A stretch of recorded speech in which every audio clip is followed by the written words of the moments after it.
นต่ำเขาสิครับฝนตกอีกแล้ว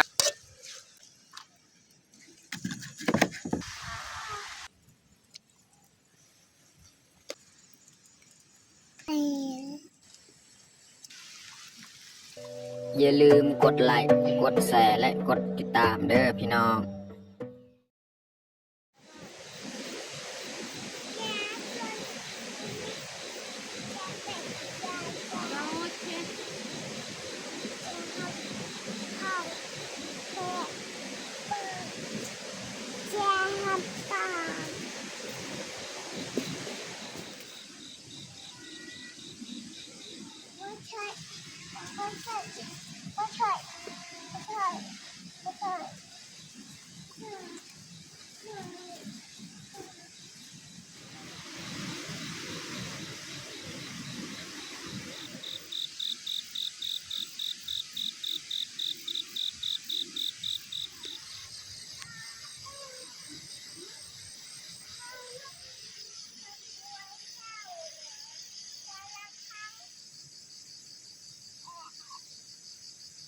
ครับสบายดีแล้วก็สวัสดีเบิร์ดสู่ครูสู่คนยินดีต้อนรับเข้าสู่ซองบ่าวยืงเนาะมื้อนี้ก็พาลูกพาเมียเข้าให้มื้อนี้แมนเขาสีมาพัดเข้าที่เขาเก็บไว้เมื่อวานนี่แหละเพราะเมื่อวานนี่ฝนตกหนักเขาก็บ่ได้เอาเข้าเมื่อบ้านเนาะเพราะว่ายังบ่ทันได้พัดแล้วก็มื้อนี้แมนเขาจะพัดเลยเข้าอันนี้แล้วก็หลังจากเขาพัดแล้วเขาก็สิไปเก็บบักพริกว่าบักพริกของเขานี่สุกลายแล้วตามให้ว่าอยู่สวนอยู่ลุ่มหั่นเนาะบักพริกสุกลายแล้วเขาสิมาเก็บบักพริกหลังจากเขาพัดแล้วแล้วก็มื้อนี้เขาก็มาเฮ็ดกินเฮ็ดยากเลยอยู่เที่ยงไห้เขาถือข้าวนำมานำส่วนพ่อเนี่ยแม่นบ่มามื้อนี้เนาะเพราะว่าน่าจะบ่มีเบียกลายเขาก็บ่ดนแต่เขาจะพัดนี่แล้วเขาก็สิเก็บบักพริกเนาะก็เลยเอาบ่ได้เอาพ่อมานำเพราะว่าพ่อก็ย่างบ่ค่อยได้แหละเมื่อยเพราะว่าแต่นี่5บ้านนี่ก็ลายเม็ดเติบเนาะประมาณ60กว่าเม็ดนี่แหละแต่นี่5บาทก็เลยให้พ่ออยู่บ้านเนาะส่วนน้องแพงน้องพลอยนี่แม่นคอยสิเบิ่งจักหน่อยช่วงมียพัดข้าวเปลือกนี่แหละหลังจากพัดแล้วมาเก็บมาพริกโอเคแม่แต่ทุกคนติดตามเบิ่งตามชมแบบยาวๆเลยเจ๋นั่นเอากลับนี่เราจะมุดกลับเขาจะออกเลยเข้าซุมนี้อยู่นอกเนาะเขาสิปลูกสาดให้น้องแพงน้องพลอยอยู่นี่เนาะนี่เรือ2กระสอบครึ่งหั่นข้าวเปลือกของเฮาปะไว้เมื่อวานนี่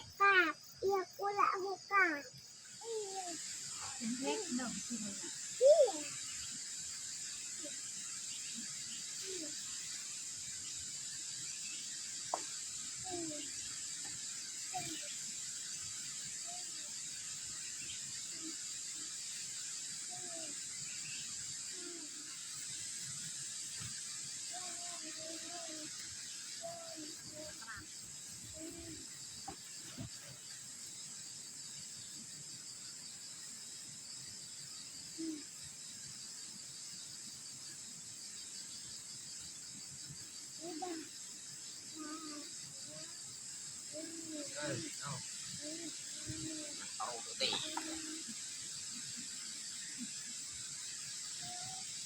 ลง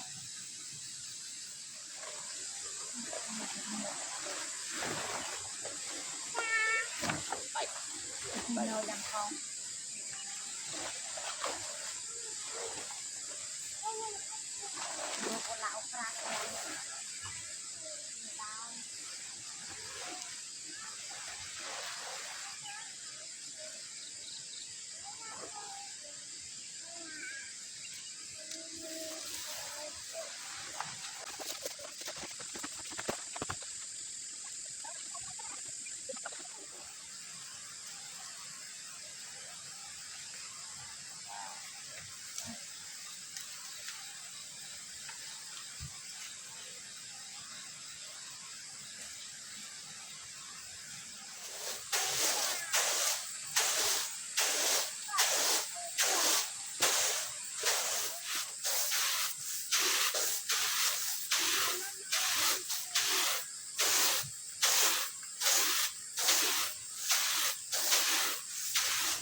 เอากาคน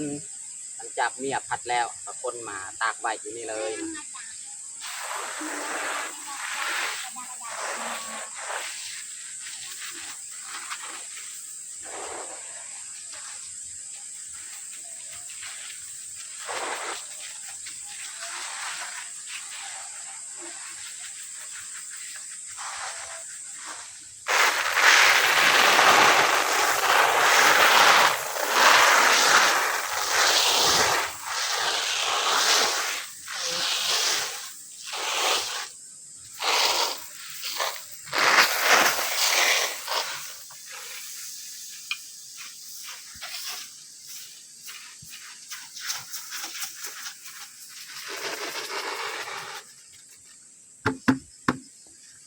บัดพี่น้องเรียบร้อยนี่ตากไว้เลยนะเรียบร้อยแล้วเอาผัด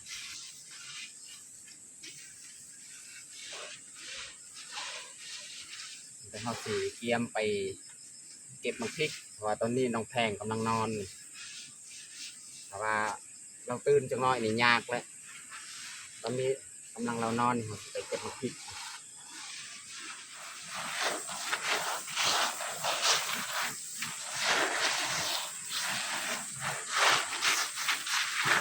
หมดพือเลยเนาะ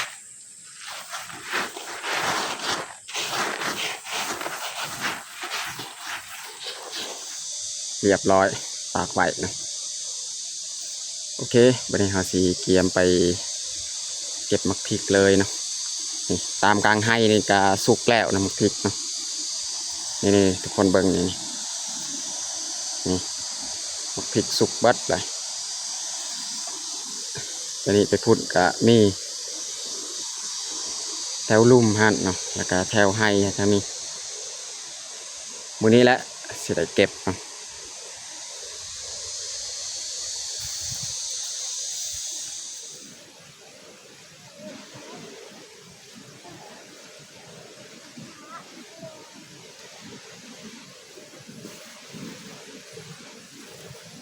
อยากเก็บใกล้ๆที่ยังของเรานี่เป็นพุ่นมันนี่มักพริกครับสุกลายแล้ว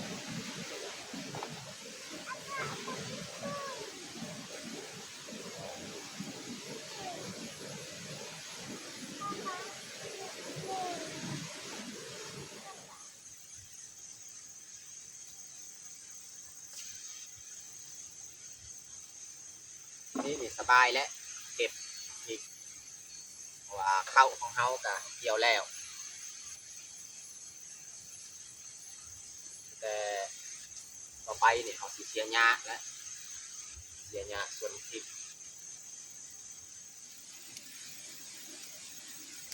นี่มากนี่ดกและอันนี้นี่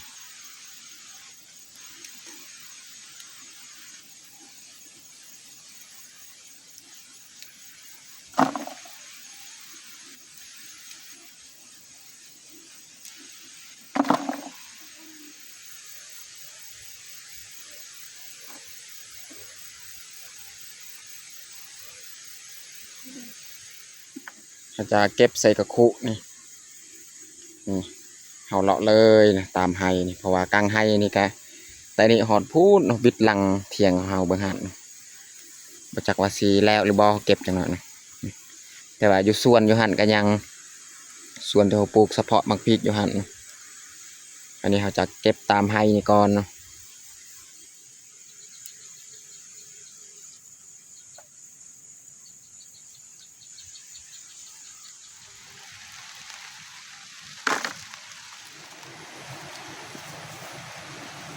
เมียจะเก็บมักบวบไปนำเก็บผักที่เขาจะเอามาเฮ็ดอาหารเที่ยงจังหน่อยเนาะ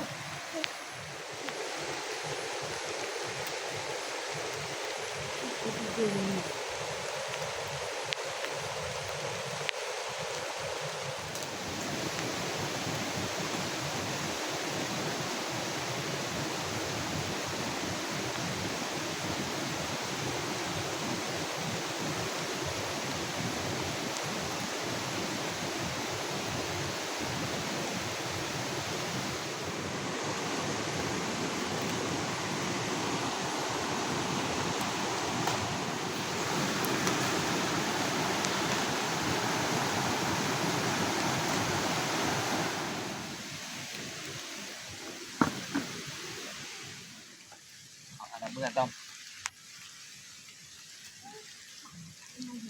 ตอนนี้เขากามาแต่เก็บพืชผักแล้วก็เก็บมะพริกเนาะ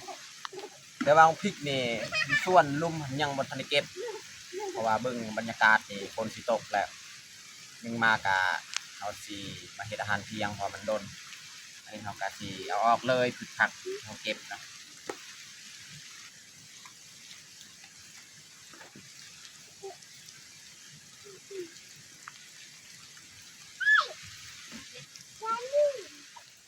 นี่เขาจะเทเลยเนาะมาพริกของเฮานี่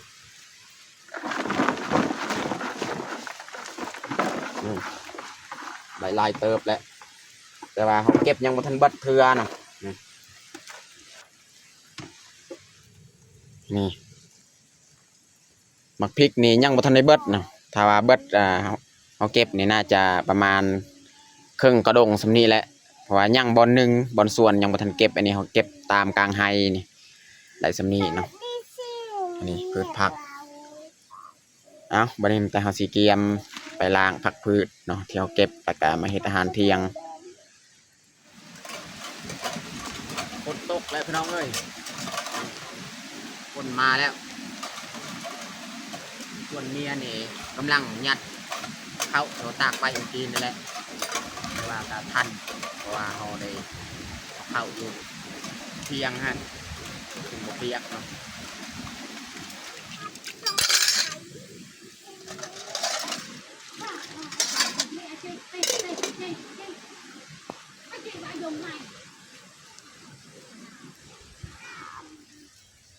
เมียกำลังยัด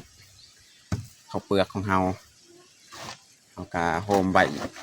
อยู่ในเที่ยงเนี่ยมันจะบ่เปียกนี่ตอนนี้ก็เรียบร้อยเนาะเอาไปล้าง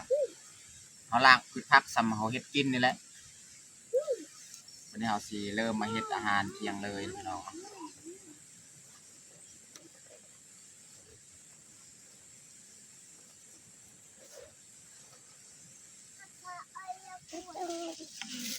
เขาจะเอาน้ำมันหมูนี่มันหมูเขาตากแห้งนี่ตากใส่ไฟมันก็ดำแบบนี้แหละนี่เพราะว่ามีอาหารกันกินพี่น้องเนาะเขาจะเอาน้ำมันหมูนี่แหละมาคั่วแล้วก็คั่วใส่ผักนี่แหละนี่บ่มีอาหารกันกินนะพี่น้องเนาะเอาน้ำมันหมูนี่แหละมาซอยจังหน่อยแล้วก็มา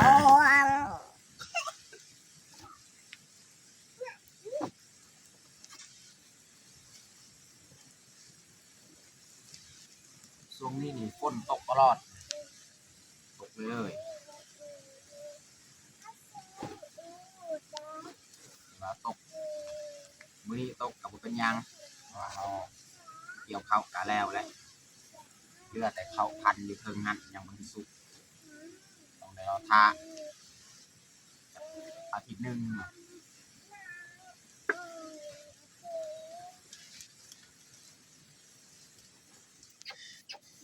อันนี้ก็เรียบร้อยเนาะเอาปาดแบบนี้แหละ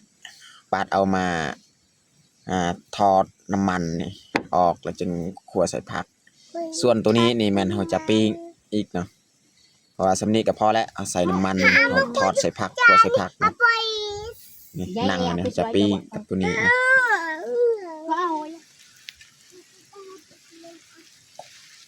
นี่เขาจะคั่วเลยน้ำมันหมูน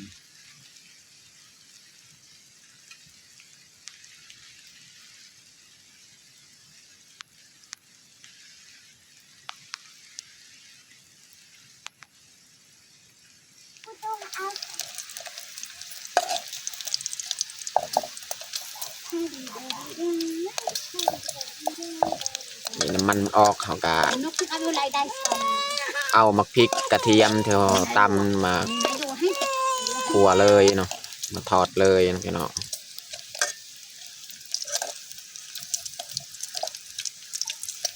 วันนี้เขาจะใส่เลยเนาะพริกกระเทียมมะแคนตำหัวไข่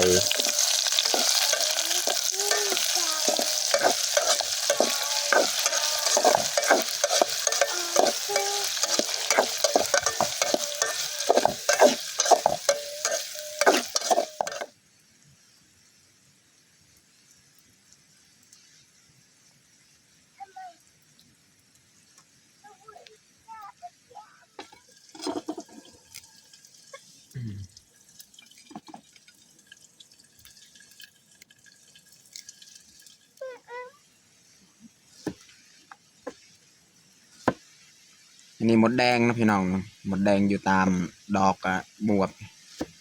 มดแดงนี่ก็สามารถเอาไปแกงไปกินใส่แกงได้เนาะมันบ่เปื้อนหรอก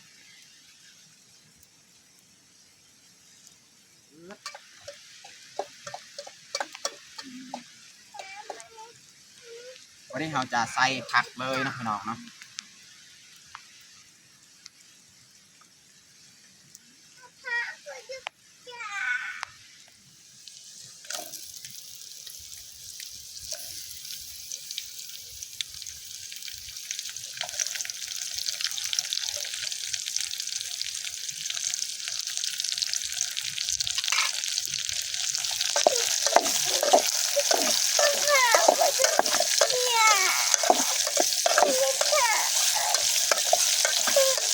ไม่ได้ใส่เลยผักเนาะหมกบวบกันน่าจะสุกง่าย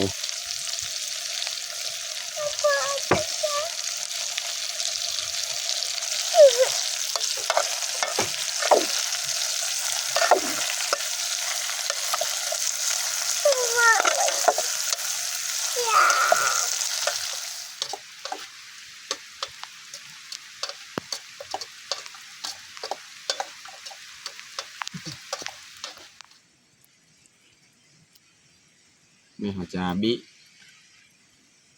หอม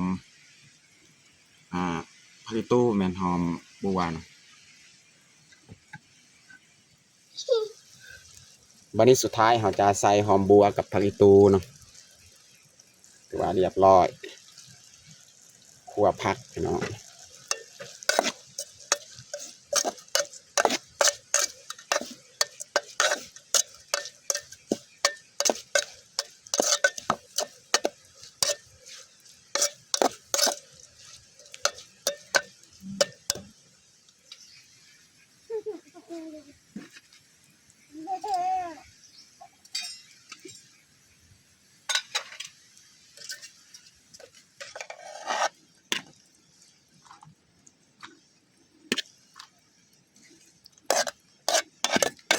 คั่วผักพี่น้องเอ้ย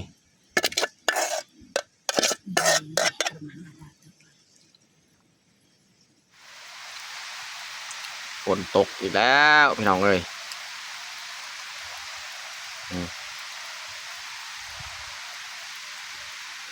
แต่ว่าก็สำเร็จแล้วนี่ข้าวของเฮามัดไว้ใส่กระสอบเรียบร้อยตกกระตกบาทนี้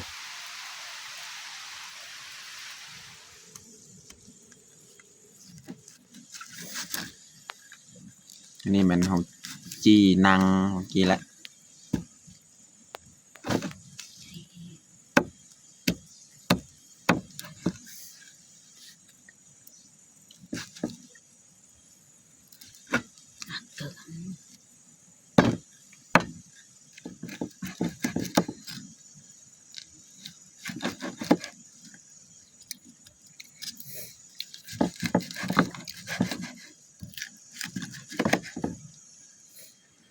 ตอนนี้กาเรียบร้อยเฮาแต่งข้าวของเฮา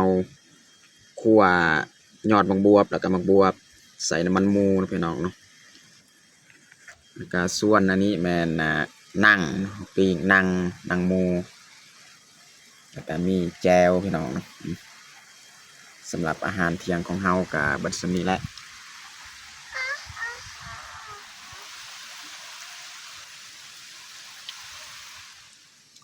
ตอนนี้กาเรียบร้อยเฮาแต่งข้าวของเฮาวันนี้เฮาจะลงมือกินข้าวเที่ยงเลยเอามาทุกคนมากินข้าวเที่ยงน้ำกันกินข้าวสวงฝนตกน้องพลอยเอิญFCมากินข้าวแต่มา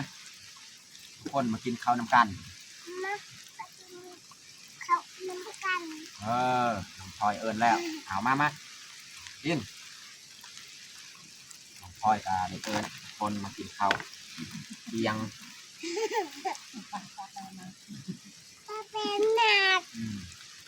เอาบังน้องพลอยกินข้าวเหนียวเอาไว้ทั้งนี้ก็ได้กิน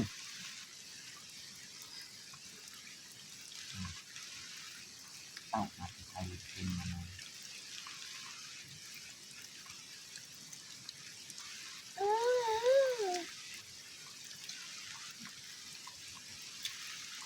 มันกินเป็นของเราออกอัดตัวมันเล่นนะ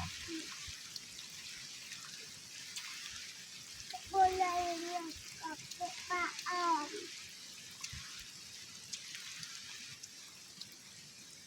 ผู้ช่วยป้าอ้อม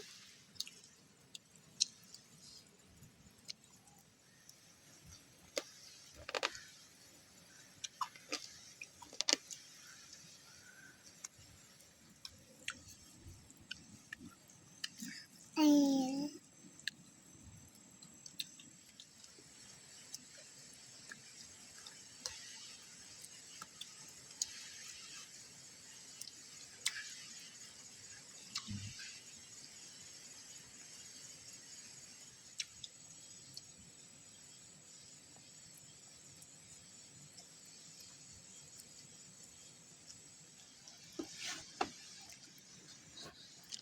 น้องพลอยนี่กินผักหลาย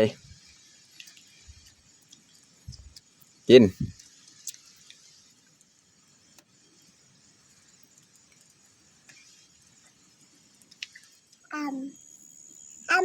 เดี๋ยวให้ไม่ตักกะลองอ่ะจ้ะ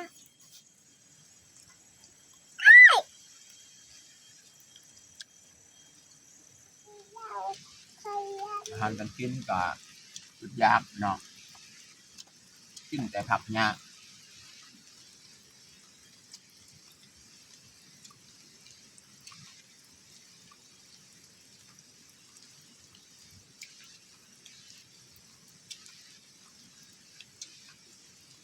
รีบน้ำแพงนี่กำลังนอน ค่ะ กินข้าวกับสะดวกเนาะ ค่ะ แต่ว่าน้องแพงตื่นต้องไปอุ้มปล่อยให้เรานอนที่นี่นี่ยอมนอนให้ตลอด